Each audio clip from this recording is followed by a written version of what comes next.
লাখপতি বাইদেউ আমাৰ এই অঞ্চলৰ বহুতো আত্মসহায়ক গোট আছে, মহিলাসকলৰ গোট আছে, যিসকলৰ মহিলা গোট আছে তেওঁলোকক বিশেষকৈ আমি এই মিটিংখনত উপস্থিত থকাৰ কাৰণে আমি আবেদন জনাইছোঁ আৰু বিভিন্ন কাম কাজত আগভাগ লোৱা কিছুমান মহিলা আছে তেওঁলোকক আমি এই মিটিঙক যোগদান কৰাৰ কাৰণে আহ্বান জনাইছোঁ। আৰু আপোনালোকে জানে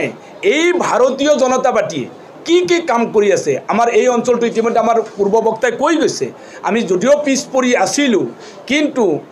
23 নং ৱাৰ্ডৰ পাৰিষদ মঞ্জিলা দৈমাৰীৰ নেতৃত্বত বিভিন্ন কামত সৰু মুৰা হ'লেও আমাৰ এই অঞ্চলত এটা আশাৰ বতৰা কঢ়িয়াই আনিছে। কাৰণ আপোনালোকে জানে অৰুণোদয় আঁচনিয়ে হওক, ৰেচন কাৰ্ডেই হওক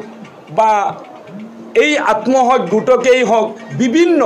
সহায় সহযোগিতা আগবঢ়াইছে। গতিকে আগন্তুক দিনত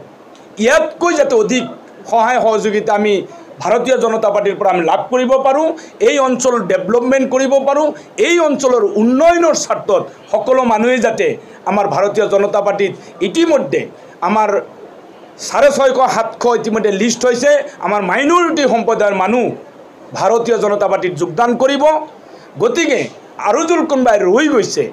হয়তো আমাৰ গেটো নহয় আমাৰ লিষ্টত যদি তেওঁলোকে অহা নাই আজি এই আপোনালোকৰ প্ৰেছ মিটৰ জৰিয়তে আমি তেওঁলোককো জনাইছোঁ যাতে আপোনালোকে নিজে নিজে আহি আমাৰ এই 27 তাৰিখৰ যি নিৰ্বাচনী সভা এই সভাত উপস্থিত থাকি এই সভাখন